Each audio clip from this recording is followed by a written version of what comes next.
আসসালামু আলাইকুম ওয়া রাহমাতুল্লাহি ওয়া বারাকাতুহু আলহামদুলিল্লাহি হামদান কাসীরান তাইয়্যিবান মুবারাকান ফীহি আম্মা বা'দ। আমার সম্মানিত দর্শকবৃন্দ, আমি আজকে আপনাদের সামনে আলোচনা করব হাই তোলার বিধিবিধান সম্পর্কে। আল্লাহ পাক যেন আমাদের সবাইকে আমলের তৌফিক দান করেন। আমার সম্মানিত দর্শকবৃন্দ, হযরত আবু হুরায়রা রাদিয়াল্লাহু তাআলা আনহু থেকে বর্ণিত, নবী করিম সাল্লাল্লাহু আলাইহি সাল্লাম ইরশাদ করেন, হে আমার উম্মতের দলেরা, আল্লাহ পাক রব্বুল ইজ্জত হাঁচি দেওয়াকে পছন্দ করেন এবং হাই তোলাকে অপছন্দ করেন। সুতরাং তোমাদের কেউ যখন হাঁচি দিবে সে যেন আলহামদুলিল্লাহ বলে এবং হাঁচি দেওয়ার এই দোয়াটি যে শুনবে, শোনার পর সে যেন ইয়ারহামুকাল্লাহ বলে। আমাদের প্রিয় নবী সাল্লাল্লাহু আলাইহি সাল্লাম বলেন, আল্লাহ পাক রব্বুল আলামিন হাই তোলাকে অপছন্দ করেন। আমাদের প্রিয় নবী বলেন, সুতরাং যদি তোমাদের কেউ হাই তুলে তখন সে যেন হাইটাকে দাবিয়ে রাখার চেষ্টা করে, কেননা এটা শয়তানের পক্ষ থেকে হয়ে থাকে।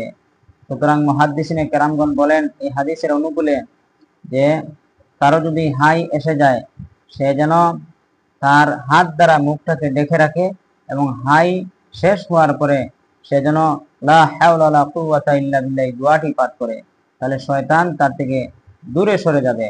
আমার প্রিয় দর্শকবৃন্দ, এই হাদিসটি সহিহ বুখারী শরীফের ৬২২৩ নম্বর হাদিস।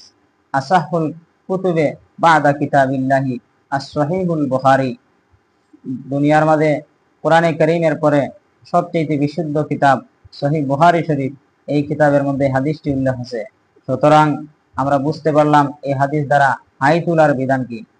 আমাদের যদি কারো হাই এসে যায় তাহলে আমরা কি করব? হাই দিব, কিন্তু হাই দেওয়ার সময় আমরা নিজের হাত দ্বারা মুখটাকে ঢেকে রাখার চেষ্টা করব। আর হাই শেষ হওয়ার পরে আমরা লা হাওলা ওয়ালা কুওয়াতা ইল্লা বিল্লাহ এই দোয়াটি পাঠ করব, তাহলে শয়তান আমাদের থেকে দূরে সরে যাবে।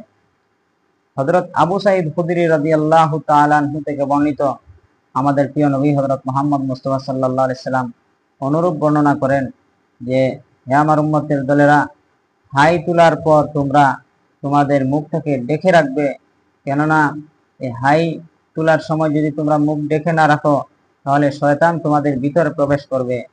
আমার প্রিয় দর্শকবৃন্দ, তাহলে এই উভয় হাদিস দ্বারা আমরা কি বুঝতে পারলাম? হাই তোলার পর হাত দ্বারা বা কাপড় চোপড় দ্বারা মুখটাকে ঢেকে রাখা এবং হাই শেষ হওয়ার পরে লা হাওলা ওয়ালা কুওয়াতা ইল্লা বিল্লাহ পাঠ করা।